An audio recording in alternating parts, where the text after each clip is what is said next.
अष्टावक्र गीता दशम अध्याय। श्री अष्टावक्र कहते हैं, कामना और अनर्थों के समूह धन रूपी शत्रुओं को त्याग दो। इन दोनों के त्याग रूपी धर्म से युक्त होकर सर्वत्र विरक्त यानी उदासीन हो जाओ। मित्र, जमीन, कोषागार, पत्नी और अन्य संपत्तियों को स्वप्न की माया के समान 3 या 5 दिनों में नष्ट होने वाला देखो। जहां जहां आसक्ति हो उसको ही संसार जानो। इस प्रकार परिपक्व वैराग्य के आश्रय में तृष्णा रहित होकर सुखी हो जाओ। तृष्णा यानी कामना मात्र ही स्वयं का बंधन है। उसके नाश को मोक्ष कहा जाता है। संसार में अनासक्ति से ही निरंतर आनंद की प्राप्ति होती है। तुम एक अद्वितीय चेतन और शुद्ध हो तथा यह विश्व अचेतन और असत्य है। तुम में अज्ञान का लेश मात्र भी नहीं है और जानने की इच्छा भी नहीं है। पूर्व जन्मों में बहुत बार तुम्हारे राज्य, पुत्र, स्त्री, शरीर और सुखों का तुम्हारी आसक्ति होने पर भी नाश हो चुका है।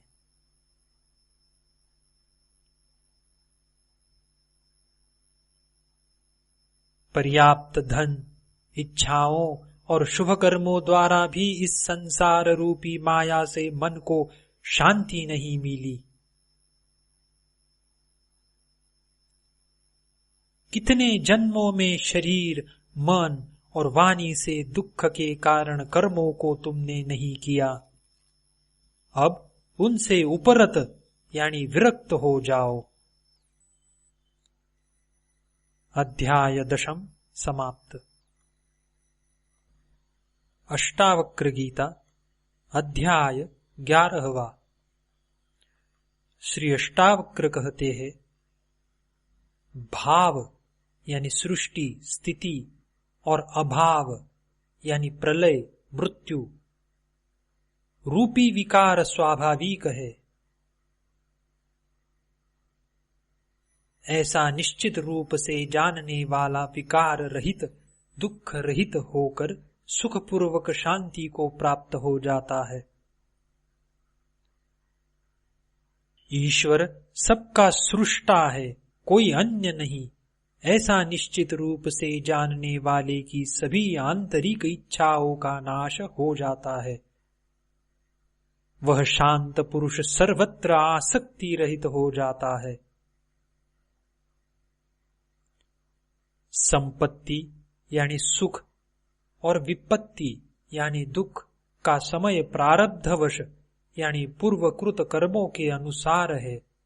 ऐसा निश्चित रूप से जानने वाला संतोष और निरंतर संयमित इंद्रियों से युक्त हो जाता है। वह न इच्छा करता है और न शोक। सुख, दुख और जन्म मृत्यु प्रारब्धवश यानी पूर्वकृत कर्मों के अनुसार है।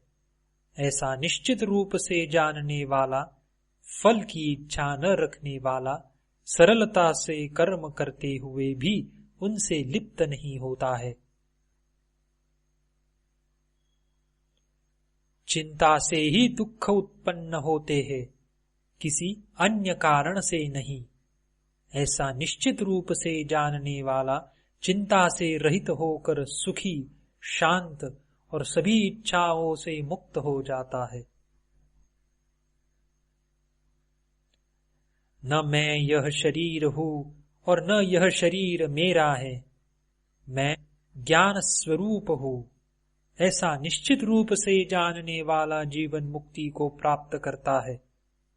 वह किए हुए यानी भूतकाल और न किए हुए यानी भविष्य के कर्मों का स्मरण नहीं करता है।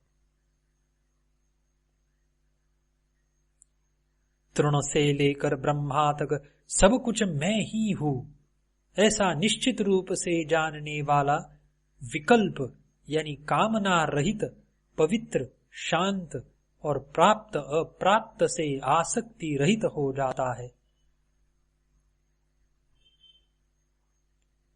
अनेक आश्चर्यों से युक्त यह विश्व अस्तित्वहीन है, ऐसा निश्चित रूप से जानने वाला इच्छा रहित और शुद्ध अस्तित्व हो जाता है। वह अपार शांति को प्राप्त करता है। अध्याय 11वां समाप्त। अष्टावक्र गीता अध्याय 12वां। श्री जनक कहते हैं, पहले मैं शारीरिक कर्मों से निरपेक्ष यानी उदासीन हुआ, फिर वाणी से निरपेक्ष यानी उदासीन हुआ, अब चिंता से निरपेक्ष यानी उदासीन होकर अपने स्वरूप में स्थित हूं।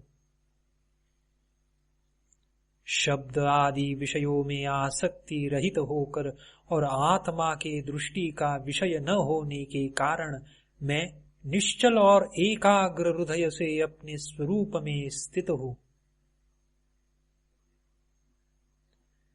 अध्यास यानी असत्य ज्ञान आदि असामान्य स्थितियों और समाधि को एक नियम के समान देखते हुए मैं अपने स्वरूप में स्थित हूं।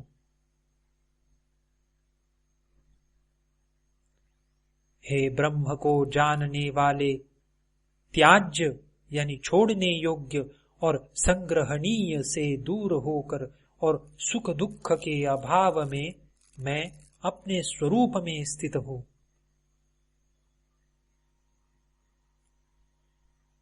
आश्रम, अनाश्रम, ध्यान और मन द्वारा स्वीकृत और निषिद्ध नियमों को देखकर मैं अपने स्वरूप में स्थित हूं। कर्मों के अनुष्ठान रूपी अज्ञान से निवृत्त होकर और तत्व को सम्यक रूप से जानकर मैं अपने स्वरूप में स्थित हूं।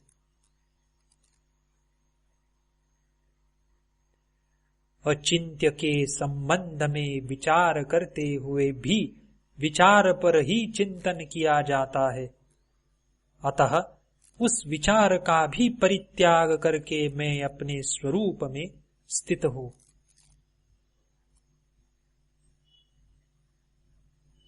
जो इस प्रकार से आचरण करता है वह कृतार्थ हो जाता है। जिसका इस प्रकार का स्वभाव है वह कृतार्थ हो जाता है। अध्याय 12वां समाप्त। अष्टावक्र गीता अध्याय 13वां। श्री जनक कहते हैं, अकिंचन यानी कुछ अपना न होने की सहजता केवल कौपीन पहनने पर भी मुश्किल से प्राप्त होती है। अतः त्याग और संग्रह की प्रवृत्तियों को छोड़कर सभी स्थितियों में मैं सुखपूर्वक विद्यमान हूं। शारीरिक दुख भी कहाँ है, वाणी के दुख भी कहाँ है, वहां मन भी कहाँ है। सभी प्रयत्नों को त्याग कर सभी स्थितियों में मैं सुखपूर्वक विद्यमान हूं। किए हुए किसी भी कार्य का वस्तुतः कोई अस्तित्व नहीं है। ऐसा तत्वपूर्वक विचार करके जब जो भी कर्तव्य है उसको करते हुए सभी स्थितियों में मैं सुखपूर्वक विद्यमान हूं। शरीर भाव में स्थित योगियों के लिए कर्म और अकर्म रूपी बंधनकारी भाव होते हैं, पर संयोग और वियोग की प्रवृत्तियों को छोड़कर सभी स्थितियों में मैं सुखपूर्वक विद्यमान हूं। विश्राम, गति, शयन, बैठने, चलने और स्वप्न में वस्तुतः मेरे लाभ और हानि नहीं है। अतः सभी स्थितियों में मैं सुखपूर्वक विद्यमान हूं। सोने में मेरी हानि नहीं है और उद्योग अथवा अनुद्योग में मेरा लाभ नहीं है। अतः हर्ष और शोक की प्रवृत्तियों को छोड़कर सभी स्थितियों में मैं सुखपूर्वक विद्यमान हूं।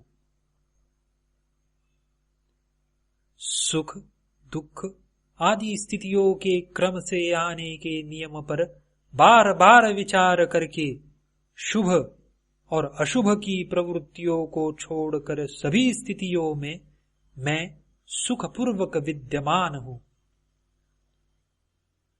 अध्याय 13वां समाप्त।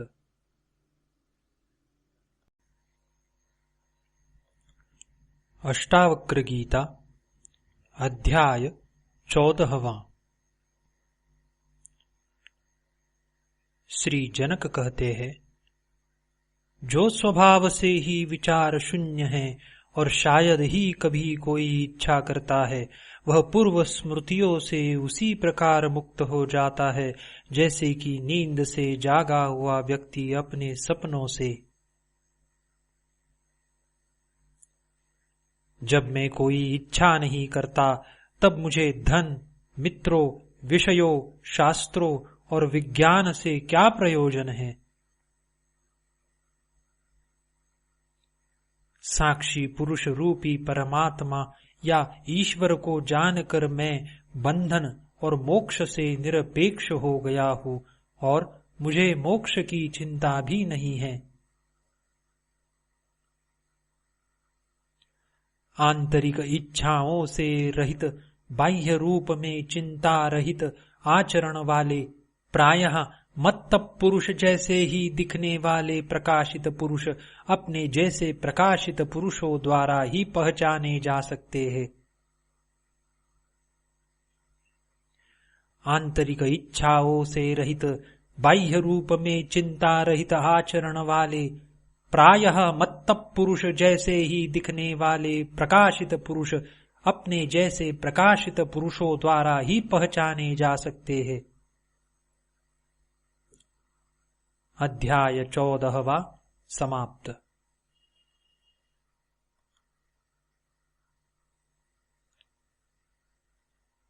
अष्टावक्र गीता अध्याय 15वां।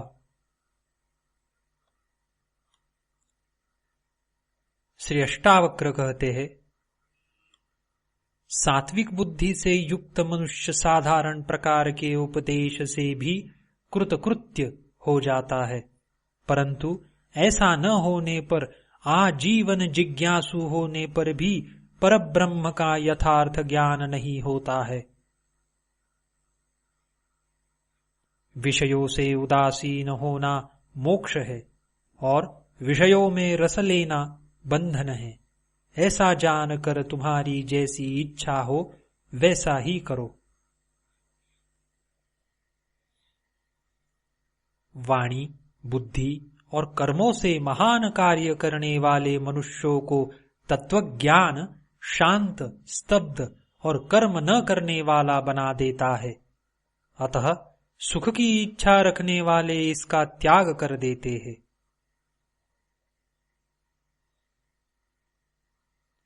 न तुम शरीर हो और न यह शरीर तुम्हारा है, न ही तुम भोगने वाले अथवा करने वाले हो। तुम चैतन्य रूप हो, शाश्वत साक्षी हो, इच्छा रहित हो, अतः सुखपूर्वक रहो। राग यानी प्रियता और द्वेष यानी अप्रियता मन के धर्म है और तुम किसी भी प्रकार से मन नहीं हो। तुम कामना रहित हो, ज्ञान स्वरूप हो, विकार रहित हो, अतः सुखपूर्वक रहो।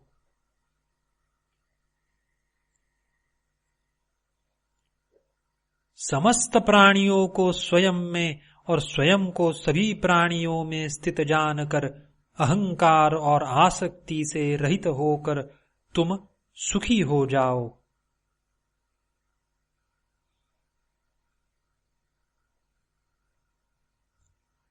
इस विश्व की उत्पत्ति तुमसे उसी प्रकार होती है जैसे कि समुद्र से लहरों की, इसमें संदेह नहीं है। तुम चैतन्य स्वरूप हो, अतः चिंता रहित हो जाओ। हे प्रिय, इस अनुभव पर निष्ठा रखो, इस पर श्रद्धा रखो। इस अनुभव की सत्यता के संबंध में मोहित मत हो। तुम ज्ञान स्वरूप हो, तुम प्रकृति से परे और आत्म स्वरूप भगवान हो।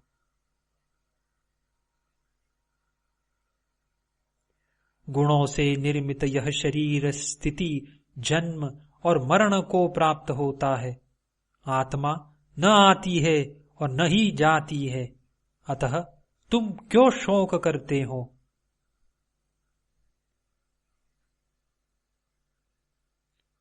यह शरीर सृष्टि के अंत तक रहे अथवा आज ही नाश को प्राप्त हो जाए, तुम तो चैतन्य स्वरूप हो। इससे तुम्हारी क्या हानि या लाभ है?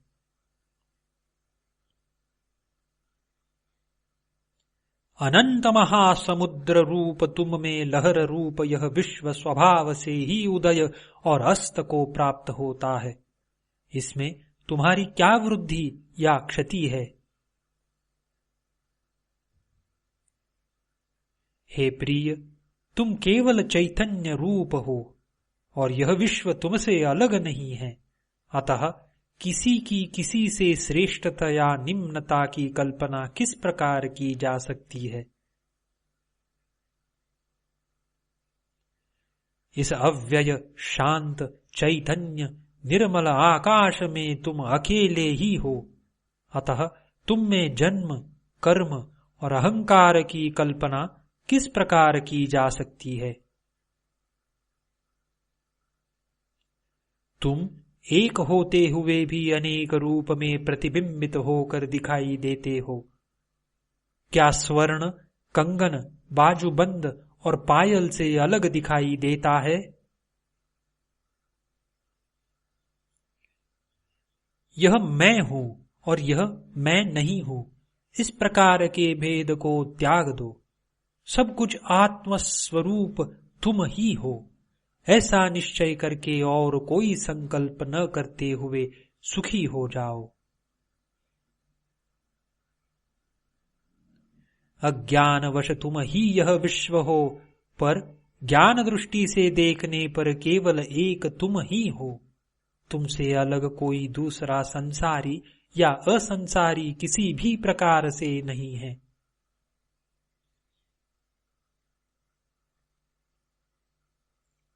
यह विश्व केवल भ्रम यानी स्वप्न की तरह असत्य है और कुछ भी नहीं, ऐसा निश्चय करो। इच्छा और चेष्टा रहित हुए बिना कोई भी शांति को प्राप्त नहीं होता है।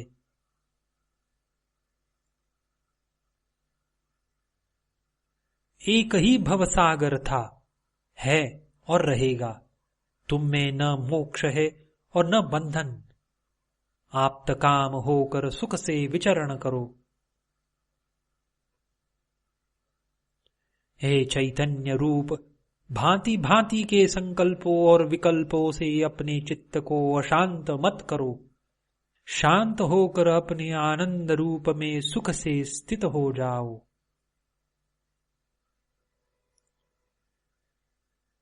सभी स्थानों से अपने ध्यान को हटा लो और अपने हृदय में कोई विचार न करो। तुम आत्मरूप हो और मुक्त ही हो, इसमें विचार करने की क्या आवश्यकता है? अध्याय 15वां समाप्त।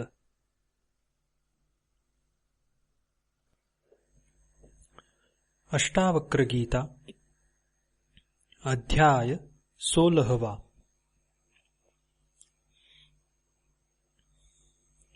श्री अष्टावक्र कहते हैं, हे प्रिय, विद्वानों से सुनकर अथवा बहुत शास्त्रों के पढ़ने से तुम्हारी आत्म स्वरूप में वैसी स्थिति नहीं होगी जैसे कि सब कुछ उचित रीति से भूल जाने से।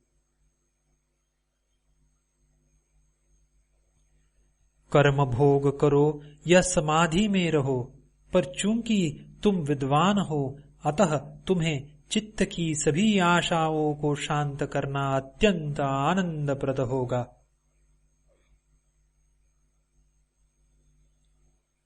प्रयत्न से ही सभी दुखी है, पर कोई इसे जानता नहीं है। इस निष्पाप उपदेश से ही भाग्यवान व्यक्ति सभी वृत्तियों से रहित हो जाते हैं। जिसको पलकों का खोलना और बंद करना भी कार्य लगता है, उस परम आलसी के लिए ही सुख है, अन्य किसी के लिए किसी भी प्रकार से नहीं।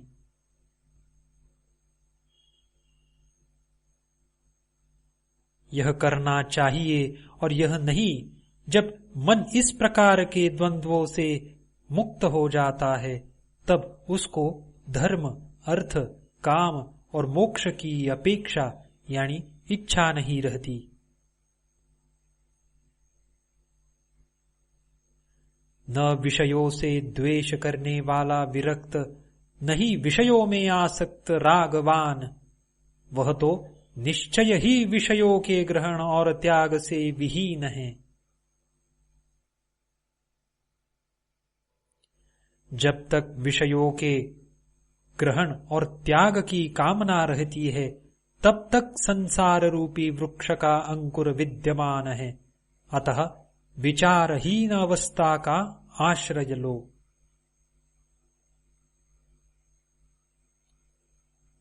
प्रवृत्ति से आसक्ति और निवृत्ति से द्वेष उत्पन्न होता है। अतः बुद्धिमान बालक के समान निर्द्वंद्व होकर स्थित रहो।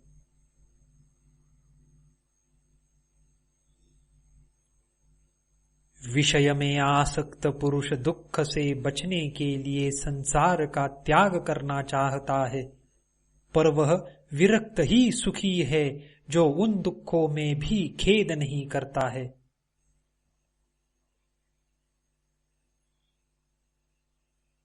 जो मोक्ष भी चाहता है और इस शरीर में आसक्ति भी रखता है, वह न ज्ञानी है और न योगी, बल्कि केवल दुख को प्राप्त करने वाला है।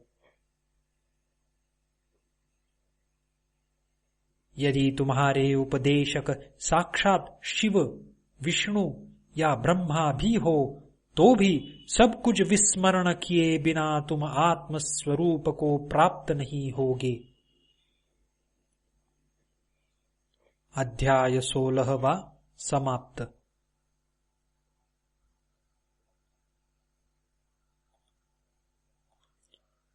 अष्टावक्र गीता अध्याय 17वां। श्री अष्टावक्र कहते हैं, उन्होंने ज्ञान और योग का फल प्राप्त कर लिया है, जो सदा संतुष्ट, शुद्ध इंद्रियों वाले और एकांत में रमने वाले हैं। तत्व को जानने वाला कभी भी किसी बात से इस संसार में दुखी नहीं होता है, क्योंकि उसका एक ब्रह्म से ही यह संपूर्ण विश्व पूर्णतः व्याप्त है। क्योंकि उस एक ब्रह्म से ही यह संपूर्ण विश्व पूर्णतः व्याप्त है। अपनी आत्मा में रमण करने वाला किसी विषय को प्राप्त करके हर्षित नहीं होता, जैसे कि सलाई के पत्तों से प्रेम करने वाला हाथी नीम के पत्तों को पाकर हर्ष नहीं करता है।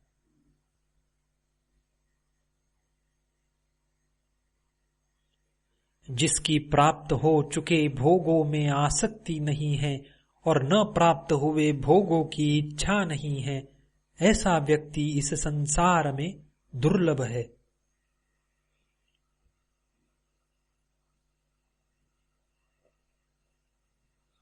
इस संसार में सांसारिक भोगों की इच्छा वाले भी देखे जाते हैं और मोक्ष की इच्छा वाले भी, पर इन दोनों इच्छाओं से रहित महापुरुष का मिलना दुर्लभ है।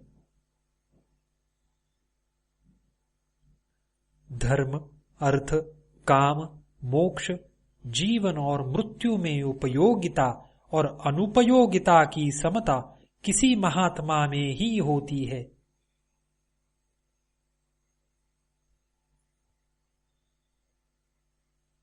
न विश्व के लीन होने की इच्छा और न ही इसकी स्थिति से द्वेष। जैसे जीवन है उसी में आनंदित और कृतकृत्य रहते हैं।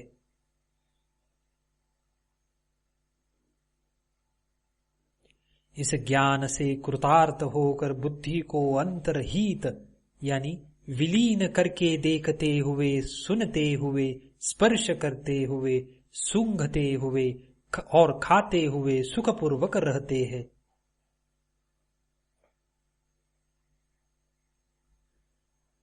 दृष्टि को शून्य और अस्थिर इंद्रियों की चेष्टा को नष्ट करके इस अशक्त संसार रूपी सागर से न तो आसक्ति रखते हैं और न ही विरक्ति।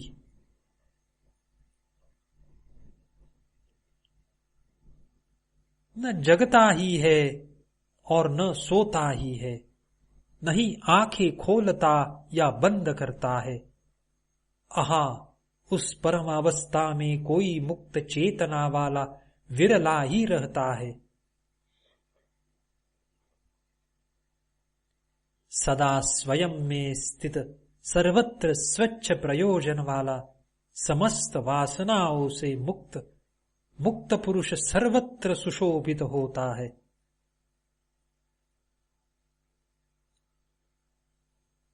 देखते हुए, सुनते हुए, स्पर्श करते हुए, सूंघते हुए, खाते हुए, लेते हुए, बोलते हुए, चलते हुए, इच्छा करते हुए और इच्छा न करते हुए, ऐसा महात्मा मुक्त ही है।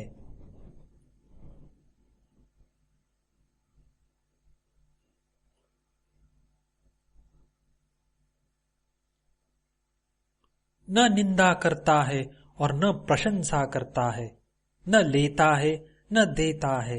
इन सब में अनासक्त वह सब प्रकार से मुक्त है।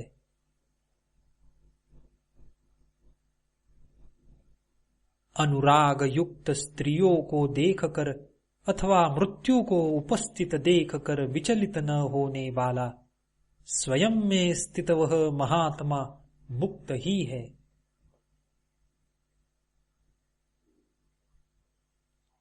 धीर पुरुष सुख में, दुख में, पुरुष में, नारी में, संपत्ति में और विपत्ति में अंतर न देखता हुआ सर्वत्र समदर्शी होता है।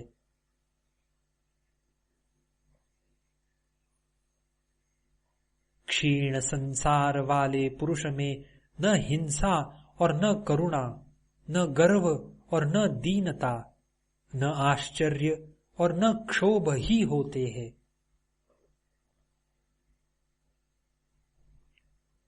मुक्त पुरुष न तो विषयों से द्वेष करता है और न आसक्ति ही, अतः उनकी प्राप्ति और अप्राप्ति में सदा समान मन वाला रहता है।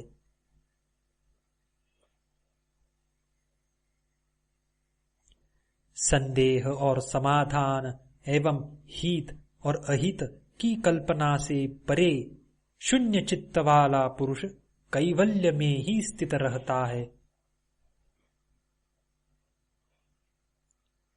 ममता रहित, अहंकार रहित और दृश्य जगत के अस्तित्व रहित होने के निश्चय वाला, सभी इच्छाओं से रहित, करता हुआ भी कुछ नहीं करता।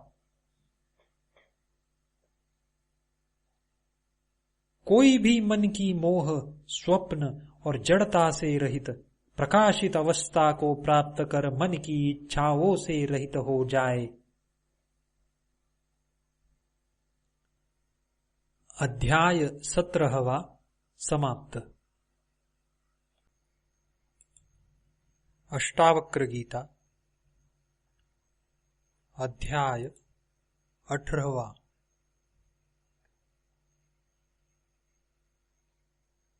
श्री अष्टावक्र कहते हैं, जिस बोध का उदय होने पर, जागने पर स्वप्न के समान भ्रम की निवृत्ति हो जाती है, उस एक सुख स्वरूप शांत प्रकाश को नमस्कार है।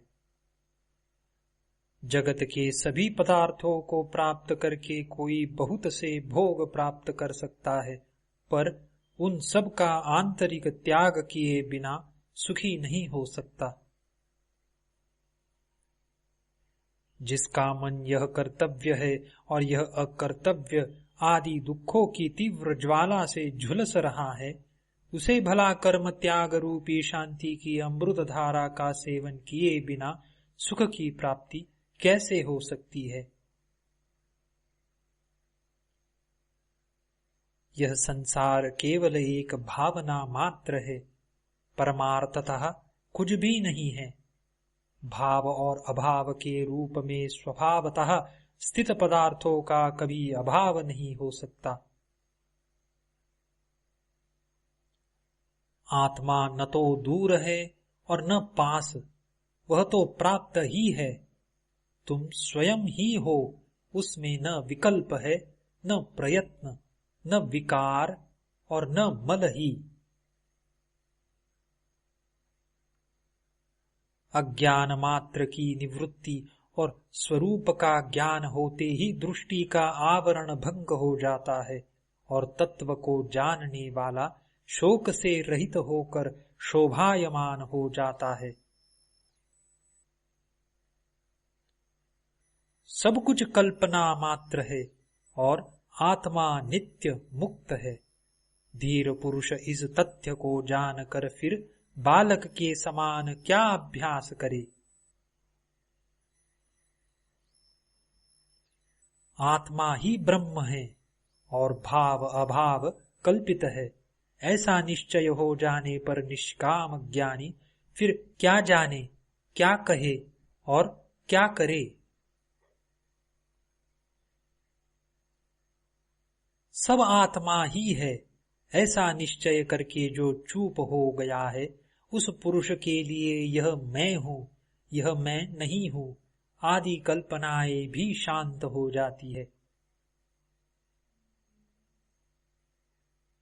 अपने स्वरूप में स्थित होकर शांत हुए तत्वज्ञानी के लिए न विक्षेप है और न एकाग्रता, न ज्ञान है और न अज्ञान, न सुख है और न दुख है।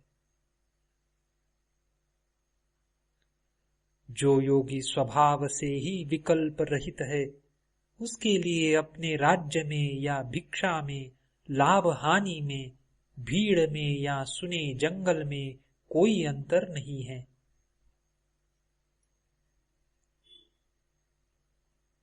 यह कर लिया और यह कार्य शेष है, इन द्वंद्वों से जो मुक्त है, उसके लिए धर्म कहा, कर्म कहा, अर्थ कहा और विवेक कहा।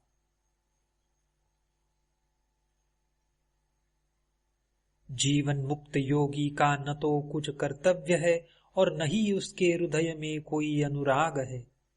जैसे भी जीवन बीत जाए वैसे ही उसकी स्थिति है। जो महात्मा सभी संकल्पों की सीमा पर विश्राम कर रहा है, उसके लिए मोह कहा, संसार कहा, ध्यान कहा और मुक्ति भी कहा।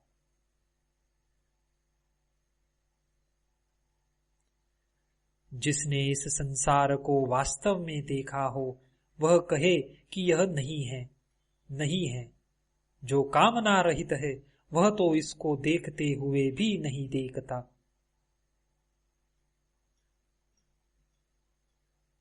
जिसने अपने से भिन्न पर ब्रह्म को देखा हो, वह चिंतन किया करे कि वह ब्रह्म मैं हूं। पर जिसे कुछ दूसरा दिखाई नहीं देता, वह निश्चिंत क्या विचार करे। जिसने अपने स्वरूप में कभी कोई विक्षेप देखा हो, वह उसको रोके। तत्व को जानने वाले का विक्षेप कभी होता ही नहीं है। किसी साध्य के बिना वह क्या करे।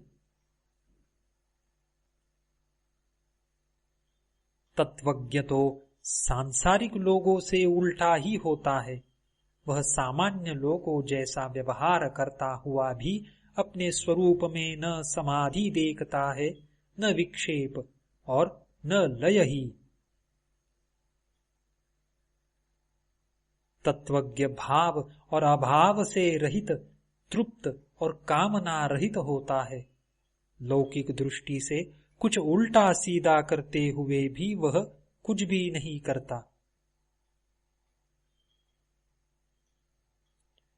तत्वज्ञ का प्रवृत्ति या निवृत्ति का दुराग्रह नहीं होता। जब जो सामने आ जाता है तब उसे करके वह आनंद से रहता है। ज्ञानी कामना, आश्रय और परतंत्रता आदि के बंधनों से सर्वथा मुक्त होता है। प्रारब्ध रूपी वायु के वेग से उसका शरीर उसी प्रकार गतिशील रहता है जैसे वायु के वेग से सूखा पत्ता।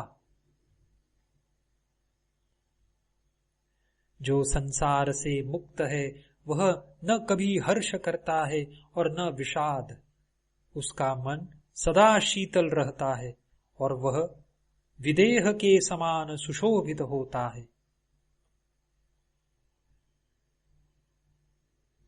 जिसका अंतर मन शीतल और स्वच्छ है, जो आत्मा में ही रमण करता है, उस धीर पुरुष की न तो किसी त्याग की इच्छा होती है और न कुछ पाने की आशा।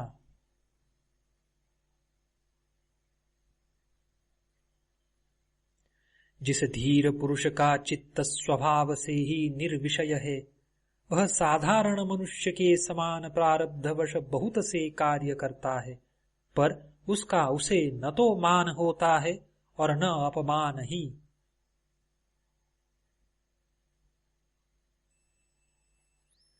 यह कर्म शरीर ने किया है, मैंने नहीं, मैं तो शुद्ध स्वरूप हूं। इस प्रकार जिसने निश्चय कर लिया है वह कर्म करता हुआ भी नहीं करता। सुखी और श्रीमान जीवन मुक्त विषयी के समान कार्य करता है, परंतु विषयी नहीं होता है। वह तो सांसारिक कार्य करता हुआ भी शोभा को प्राप्त होता है। जो धीर पुरुष अनेक विचारों से थक कर अपने स्वरूप में विश्राम पा चुका है, वह न कल्पना करता है, न जानता है, न सुनता है और न देखता ही है।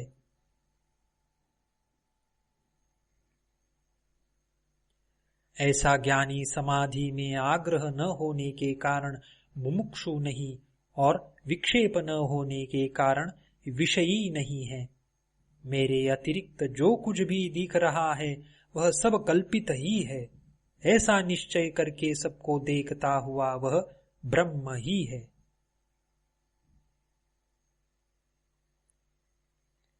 जिसके अंतःकरण में अहंकार विद्यमान है वह देखने में कर्म न करे तो भी करता है, पर जो धीर पुरुष निरहंकार है वह सब कुछ करते हुए भी कर्म नहीं करता।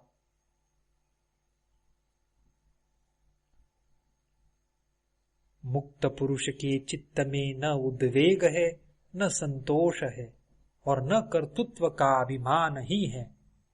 उसके चित्त में न आशा है न संदेह है। ऐसा चित्त ही सुशोभित होता है। जीवन मुक्त का चित्त ध्यान से विरत होने के लिए और व्यवहार करने की चेष्टा नहीं करता है। निमित्त के शून्य होने पर वह ध्यान से विरत भी होता है और व्यवहार भी करता है। अविवेकी पुरुष यथार्थ तत्व का वर्णन सुनकर और अधिक मोह को प्राप्त होता है या संकुचित हो जाता है। कभी कभी तो कुछ बुद्धिमान भी उसी अविवेकी के समान व्यवहार करने लगते हैं। मूढ़ पुरुष बार बार यानी चित्त की एकाग्रता और निरोध का अभ्यास करते हैं। धीर पुरुष सुषुप्त के समान अपने स्वरूप में स्थित रहते हुए कुछ भी कर्तव्य रूप से नहीं करते। मूढ़ पुरुष प्रयत्न से या प्रयत्न के त्याग से शांति प्राप्त नहीं करता, पर प्रज्ञावान पुरुष तत्व के निश्चय मात्र से शांति प्राप्त कर लेता है।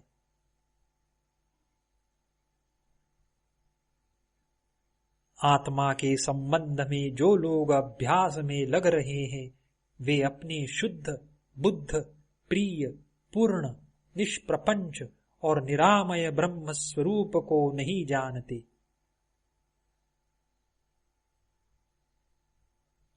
अज्ञानी मनुष्य कर्म रूपी अभ्यास से मुक्ति नहीं पा सकता और ज्ञानी कर्म रहित होने पर भी केवल ज्ञान से मुक्ति प्राप्त कर लेता है। अज्ञानी को ब्रह्म का साक्षात्कार नहीं हो सकता क्योंकि वह ब्रह्म होना चाहता है। ज्ञानी पुरुष इच्छा न करने पर भी परब्रह्म बोध स्वरूप में रहता है।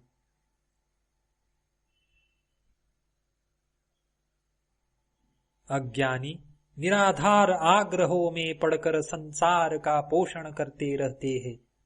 ज्ञानियों ने सभी अनर्थों की जड़ इस संसार की सत्ता का ही पूर्ण नाश कर दिया है।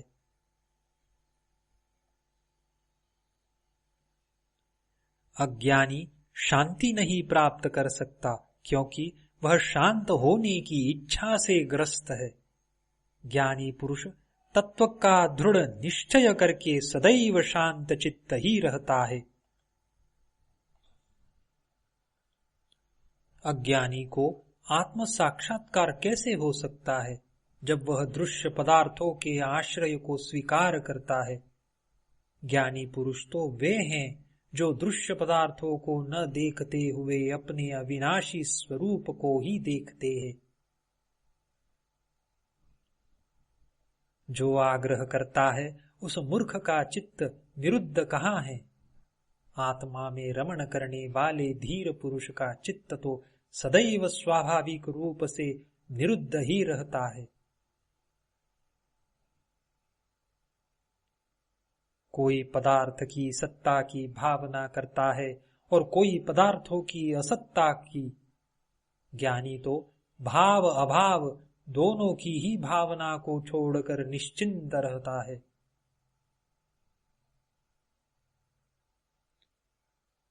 बुद्धिहीन पुरुष अज्ञानवश अपने शुद्ध अद्वितीय स्वरूप का ज्ञान तो प्राप्त करते नहीं पर केवल भावना करते हैं।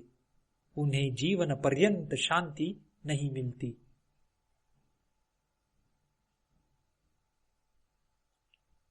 मुमुक्षु पुरुष की बुद्धि कुछ आश्रय ग्रहण किए बिना नहीं रहती। मुक्त पुरुष की बुद्धि तो सब प्रकार से निष्काम और निराश्रय ही रहती है।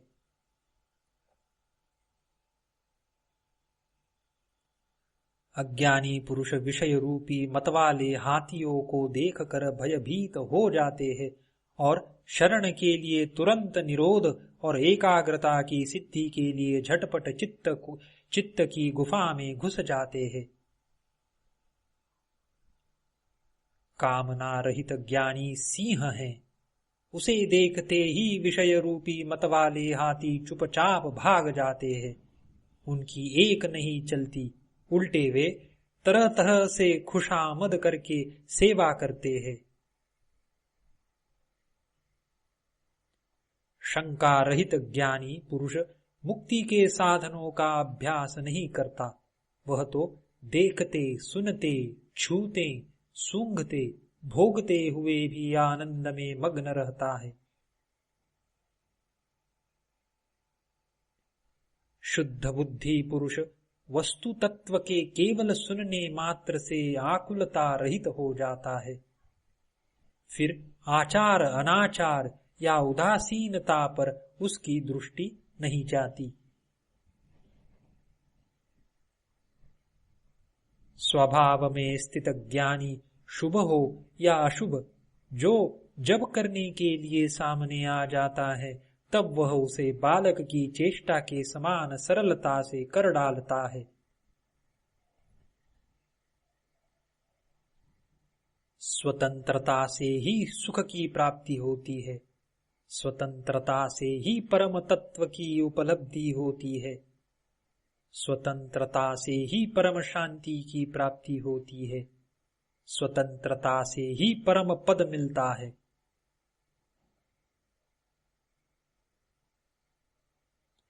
जब साधक अपने आप को अकर्ता और अभोक्ता निश्चय कर लेता है, तब उसके चित्त की सभी वृत्तियां क्षीण हो जाती हैं।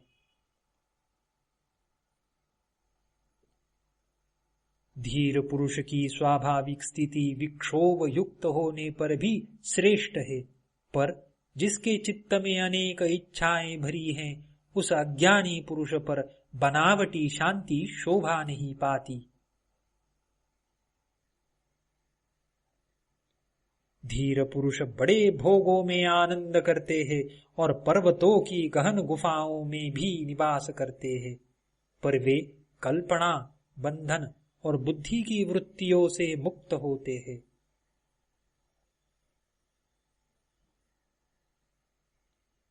धीर पुरुष शास्त्रज्ञ, ब्राह्मण, देवता, तीर्थ, स्त्री, राजा और प्रिय को देखकर उनका स्वागत करता है, पर उसके हृदय में कोई कामना नहीं होती।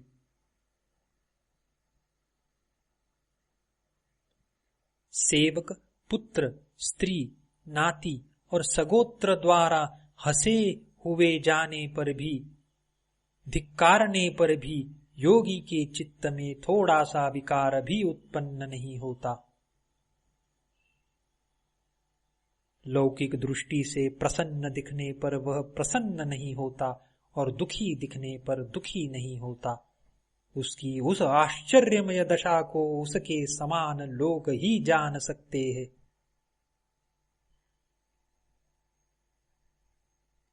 कर्तव्य बुद्धि का नाम ही संसार है। विद्वान लोग उस कर्तव्यता को नहीं देखते, क्योंकि उनकी बुद्धि शून्याकार, निराकार, निर्विकार और निरामय होती है।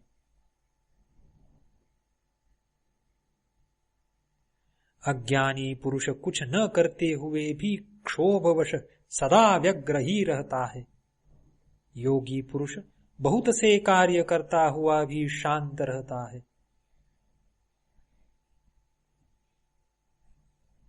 शांत बुद्धि वाला पुरुष सुख से बैठता है, सुख से सोता है, सुख से आता जाता है, सुख से बोलता है और सुख से ही खाता है।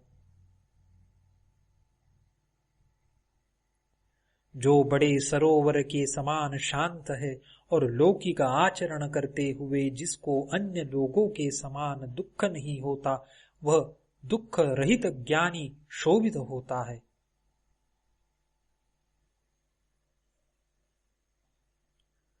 मूढ़ में निवृत्ति से भी प्रवृत्ति उत्पन्न हो जाती है और धीर पुरुष की प्रवृत्ति भी निवृत्ति के समान फलदायिनी है। अज्ञानी पुरुष प्रायः गृह आदि पदार्थों से वैराग्य करता दिखाई देता है, पर जिसका देह अभिमान नष्ट हो चुका है, उसके लिए कहाँ राग और कहाँ विराग।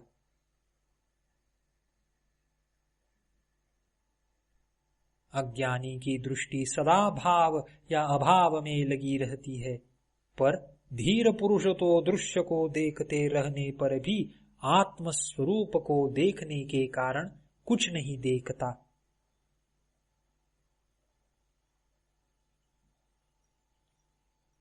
जो धीर पुरुष सभी कार्यों में एक बालक के समान निष्काम भाव से व्यवहार करता है, वह शुद्ध है और कर्म करने पर भी उससे लिप्त नहीं होता।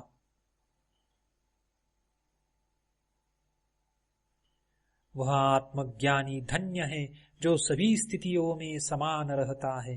देखते, सुनते, छूते, सूंघते और खाते पीते भी उसका मन कामना रहित होता है।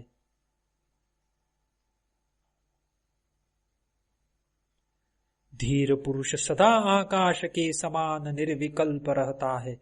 उसकी दृष्टि में संसार कहाँ और उसकी प्रतीति कहाँ, उसके लिए साध्य क्या और साधन क्या,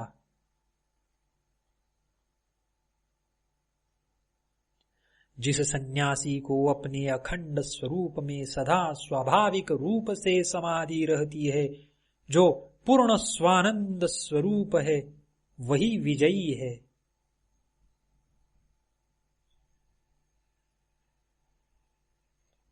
बहुत कहने से क्या लाभ? महात्मा पुरुष भोग और मोक्ष दोनों की इच्छा नहीं करता और सदा सर्वत्र राग रहित होता है। महत्तत्व से लेकर संपूर्ण द्वैत रूप दृश्य जगत नाम मात्र का ही विस्तार है। शुद्ध बोध स्वरूप धीर ने जब उसका भी परित्याग कर दिया, फिर भला उसका क्या कर्तव्य शेष है?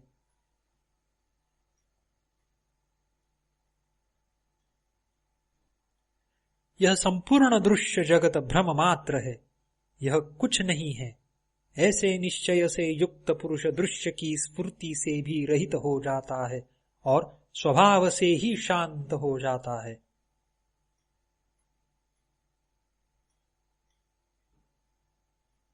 जो शुद्ध स्फुरण रूप है, जिसे दृश्य सत्तावान नहीं मालूम पड़ता, उसके लिए विधि क्या, वैराग्य क्या, त्याग क्या और शांति भी क्या?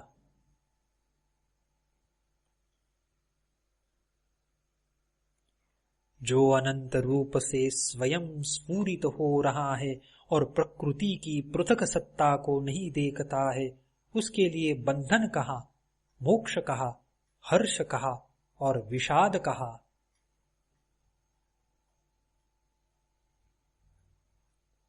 बुद्धि के अंत तक ही संसार है और यह केवल माया का विवर्त है। इस तत्व को जानने वाला बुद्धिमान ममता, अहंकार और कामना से रहित होकर शोभित होता है।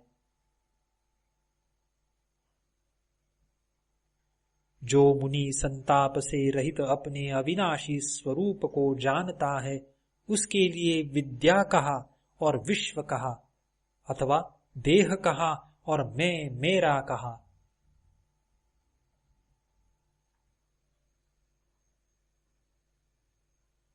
जड़ बुद्धि वाला यदि निरोध आदि कर्मों को छोड़ देता है, तो अगले क्षण बड़े बड़े मनोरथ बनाने और प्रलाप करने लगता है। अज्ञानी तत्व का श्रवण करके भी अपनी मूढ़ता का त्याग नहीं करता। वह बाह्य रूप से तो निसंकल्प हो जाता है, पर उसके अंतर मन में विषयों की इच्छा बनी रहती है। ज्ञान से जिसका कर्म बंधन नष्ट हो गया है, वह लौकिक रूप से कर्म करता रहे तो भी उसके कुछ करने या कहने का अवसर नहीं रहता, क्योंकि वह अकर्ता और अवक्ता है।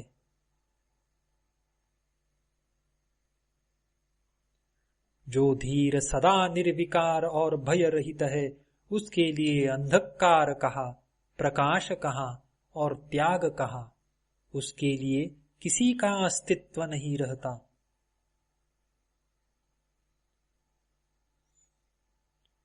योगी को धैर्य कहा, विवेक कहा और निर्भयता भी कहा।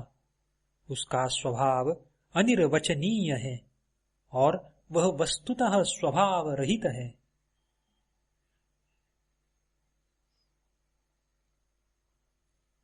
योगी के लिए न स्वर्ग है, न नरक और न जीवन मुक्ति ही। इस संबंध में अधिक कहने से क्या लाभ है? योगी की दृष्टि से कुछ भी नहीं है।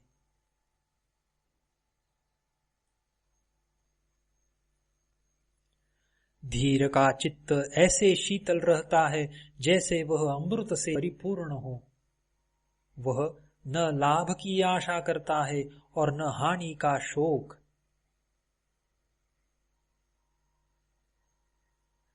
धीर पुरुष न संत की स्तुति करता है और न दुष्ट की निंदा। वह सुख दुख में समान स्वयं में तृप्त रहता है। वह अपने लिए कोई भी कर्तव्य नहीं देखता। धीर पुरुष न संसार से द्वेष करता है और न आत्मदर्शन की इच्छा। वह हर्ष और शोक से रहित है। लौकिक दृष्टि से वह न तो मृत है और न जीवित।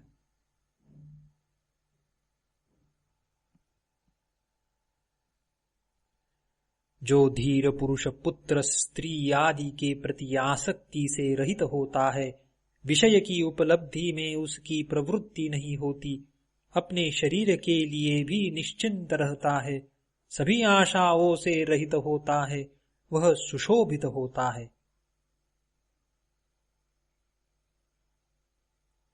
जहां सूर्यास्त हुआ वहां सो लिया, जहां इच्छा हुई वहां रह लिया, जो सामने आया उसी के अनुसार व्यवहार कर लिया। इस प्रकार धीर सर्वत्र संतुष्ट रहता है।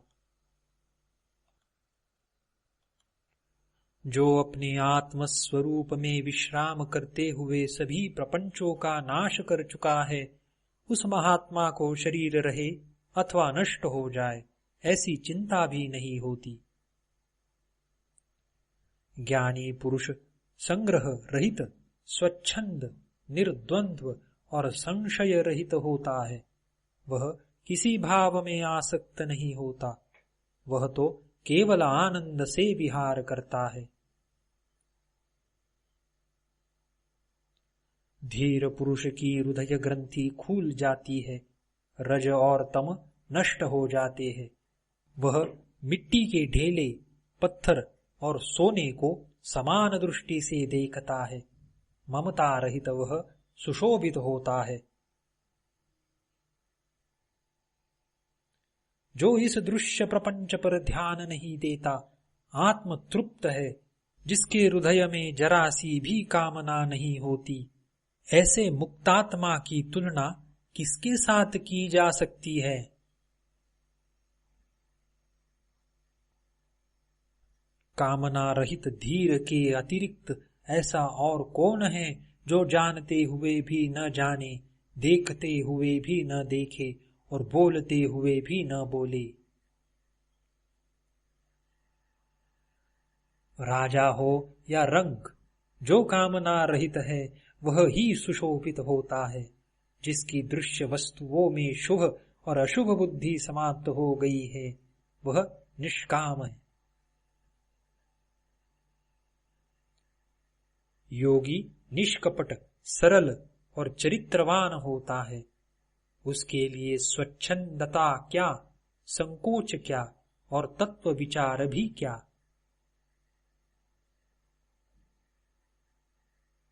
जो अपने स्वरूप में विश्राम करके तृप्त है, आशा रहित है, दुख रहित है, वह अपने अंतःकरण में जिस आनंद का अनुभव करता है, वह कैसे किसी को बताया जा सकता है। धीर पुरुष पद पद पर तृप्त रहता है। वह सोकर भी नहीं सोता, वह स्वप्न देख कर भी नहीं देखता और जागृत रहने पर भी नहीं जगता। धीर पुरुष चिंतावान होने पर भी चिंता रहित होता है, इंद्रिय युक्त होने पर भी इंद्रिय रहित होता है, बुद्धि युक्त होने पर भी बुद्धि रहित होता है और अहंकार सहित होने पर भी अहंकार रहित होता है।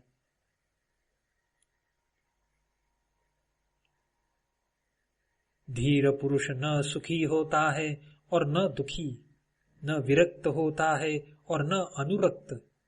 वह न मुमुक्षु है और न मुक्त। वह कुछ नहीं है, कुछ नहीं है। धीर पुरुष विक्षेप में विक्षिप्त नहीं होता, समाधि में समाधिस्थ नहीं होता। उसकी लौकिक जड़ता में वह जड़ नहीं है और पांडित्य में पंडित नहीं है।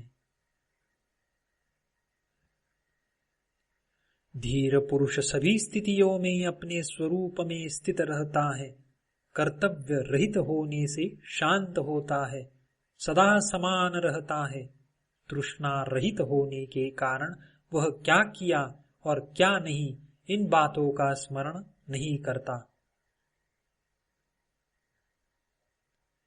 वंदना करने से वह प्रसन्न नहीं होता, निंदा करने से क्रोधित नहीं होता, मृत्यु से उद्वेग नहीं करता और जीवन से अभिनंदन नहीं करता। शांत बुद्धि वाला धीर न तो जनसमूह की ओर दौड़ता है और न वन की ओर। वह जहां जिस स्थिति में होता है वहां ही समचित्त से आसीन रहता है। अध्याय 18वां समाप्त। अष्टावक्र गीता अध्याय 19वां। राजा जनक कहते हैं, तत्व विज्ञान की चिमटी द्वारा विभिन्न प्रकार के सुझावों रूपी कांटों को मेरे द्वारा हृदय के आंतरिक भागों से निकाला गया। अपनी महिमा में स्थित मेरे लिए क्या धर्म है और क्या काम है, क्या अर्थ है और क्या विवेक है, क्या द्वैत है और क्या अद्वैत है। अपनी महिमा में स्थित मेरे लिए क्या अतीत है और क्या भविष्य है और क्या वर्तमान ही है, क्या देश है और क्या काल है। अपनी महिमा में स्थित मेरे लिए क्या आत्मा है और क्या अनात्मा है तथा क्या शुभ और क्या अशुभ है, क्या विचार युक्त होना है और क्या निर्विचार होना है। अपनी महिमा में स्थित मेरे लिए क्या स्वप्न है और क्या सुषुप्ति है तथा क्या जागरण है और क्या तुरीय अवस्था है अथवा क्या भय ही है। अपनी महिमा में स्थित मेरे लिए क्या दूर है और क्या पास है तथा क्या बाह्य है और क्या आंतरिक है, क्या स्थूल है और क्या सूक्ष्म है। अपनी महिमा में स्थित मेरे लिए क्या मृत्यु है और क्या जीवन है तथा क्या लौकिक है और क्या पारलौकिक है, क्या लय है और क्या समाधि है। अपनी आत्मा में नित्य स्थित मेरे लिए जीवन के 3 उद्देश्य निरर्थक है। योग पर चर्चा अनावश्यक है और विज्ञान का वर्णन अनावश्यक है। अध्याय 19वां समाप्त। अष्टावक्र गीता अध्याय 20वां। राजा जनक कहते हैं, मेरे निष्कलंक स्वरूप में 5 महाभूत कहाँ है या शरीर कहाँ है और इंद्रिया या मन कहाँ है, शून्य कहाँ है और निराशा कहाँ है। सदा सभी प्रकार के द्वंद्वों से रहित मेरे लिए क्या शास्त्र है और क्या आत्मज्ञान अथवा क्या विषय रहित मन ही है, क्या प्रसन्नता है या क्या संतोष है, क्या विद्या है या क्या अविद्या, क्या मैं है या क्या वह है और क्या मेरा है और क्या बंधन है और क्या मोक्ष है या स्वरूप का क्या लक्षण है, क्या प्रारब्ध कर्म है और क्या जीवन मुक्ति है। सर्वदा विशेषता यानी परिवर्तन से रहित मुझ में क्या शरीरहीन कैवल्य है। सदा स्वभाव से रहित मुझ में कौन करता है और कौन भोक्ता, क्या निष्क्रियता है और क्या क्रियाशीलता, क्या प्रत्यक्ष है और क्या अप्रत्यक्षता। अपने अद्वय यानी दूसरे से रहित स्वरूप में स्थित मेरे लिए क्या संसार है और क्या मुक्ति की इच्छा, कौन योगी है और कौन ज्ञानी, कौन बंधन में है और कौन मुक्त। अपने अद्वय स्वरूप में स्थित मेरे लिए क्या सृष्टि है और क्या प्रलय, क्या साध्य है और क्या साधन, कौन साधक है और क्या सिद्धि है। विशुद्ध मुझ में कौन ज्ञाता है और क्या प्रमाण है, क्या ज्ञेय है और क्या ज्ञान, क्या स्वल्प है और क्या सर्व है। सदा निष्क्रिय मुझ में क्या अन्य मनस्कता है और क्या एकाग्रता, क्या विवेक है और क्या विवेकहीनता, क्या हर्ष है और क्या विषाद। सदा विचार रहित मेरे लिए क्या संसार है और क्या परमार्थ, क्या सुख है और क्या दुख। सदा विशुद्ध मेरे लिए क्या माया है और क्या संसार, क्या प्रीति है और क्या विरति, क्या जीव है और क्या वह ब्रह्म। अचल विभाग रहित और सदा स्वयं में स्थित मेरे लिए क्या प्रवृत्ति है और क्या निवृत्ति, क्या मुक्ति है और क्या बंधन।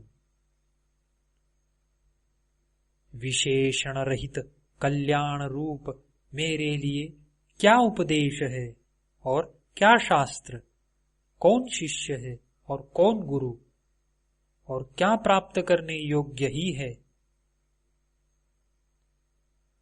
क्या है और क्या नहीं, क्या अद्वैत है और क्या द्वैत। अब बहुत क्या कहा जाए, मुझ में कुछ भी भाव नहीं उठता है। अध्याय 20वां समाप्त। अष्टावक्र गीता समाप्त। अष्टावक्र गीता अध्याय 19वां। राजा जनक कहते हैं, तत्व विज्ञान की चिमटी द्वारा विभिन्न प्रकार के सुझावों रूपी कांटों को मेरे द्वारा हृदय के आंतरिक भागों से निकाला गया। अपनी महिमा में स्थित मेरे लिए क्या धर्म है और क्या काम है, क्या अर्थ है और क्या विवेक है, क्या द्वैत है और क्या अद्वैत है। अपनी महिमा में स्थित मेरे लिए क्या अतीत है और क्या भविष्य है और क्या वर्तमान ही है, क्या देश है और क्या काल है।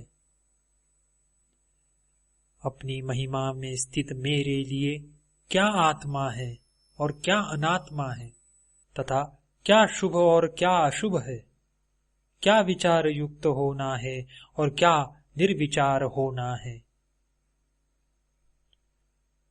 अपनी महिमा में स्थित मेरे लिए क्या स्वप्न है और क्या सुषुप्ति है, तथा क्या जागरण है और क्या तुरीय अवस्था है, अथवा क्या भय ही है।